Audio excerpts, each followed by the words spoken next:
आप देख रहे हैं अंबिका स्टूडियो गीत संगीत यूट्यूब चैनल के माध्यम से। आज हमारे स्टूडियो में बहुत ही सुंदर गायिका श्यामा शर्मा जी, जिन्हें आप लोग भजन गायिका के नाम से जानते हैं, और आज एक ऐसा गीत रिकॉर्डिंग हुआ है जिसे सुन के आप लोग भी बहुत ही गर्व महसूस करेंगे कि भोजपुरी में ऐसे भी गाने वाली सिंगर यहाँ बैठी हुई हैं। और आइए हम बात कराते हैं श्यामा दीदी से, इन्हें आके हमारे स्टूडियो में कैसा लगा और ये क्या कहना चाहती हैं। एक दो शब्द, उसके बाद गाना आप लोग के बीच सुनाऊंगा मैं। दीदी आपको कैसा लगा? बहुत अच्छा लगा यहाँ पर आकर के। एक कुचाई कोट अंबिका रिकॉर्डिंग स्टूडियो, इसका निर्माता उत्तम शर्मा है और बहुत अच्छा लगा। आप लोग भी यहाँ आना चाहते हैं तो आ सकते हैं। और ये विश्वकर्मा भगवान का एक भजन हुआ है, आप लोग के पास बहुत जल्दी पहुँचेगा।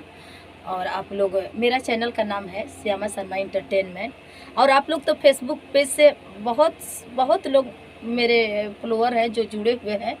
आपको मैं दिल से धन्यवाद प्रणाम करना चाहती हूँ। आप लोगों का ही देन है कि इन्हें एक दिन सही से घर पे खाने का फुर्सत नहीं है। ये आप लोग का प्रेम है जो कि इतना प्रोग्राम और इतना प्रभु का गुण गाने का मौका मिल रहा है। आप लोग इतना इनको कार्यक्रम दे रहे हैं, और भी प्यार दीजिए।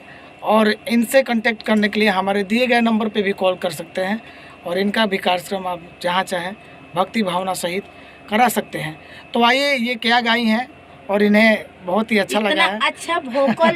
इतना अच्छा वोकल गोपालगंज में, हम गोपालगंज बिहार से हैं, श्यामा शर्मा आप लोग तो जानते ही हैं, लेकिन इतना सुंदर इतना अच्छा वोकल अभी यहाँ पर कहीं पर नहीं है। चलिए, पब्लिक का प्यार है जो कि मेरे जैसे नादान आदमी को भी कुछ करना आ जाता है। और ख़ास कहूँ तो आप सभी के लिए ही मेरा स्टूडियो है। तो आइए और ये गाना गा के एक मुखड़ा एकांतरा हमारे श्रोता के बीच पहुँचाइए।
जग में बखान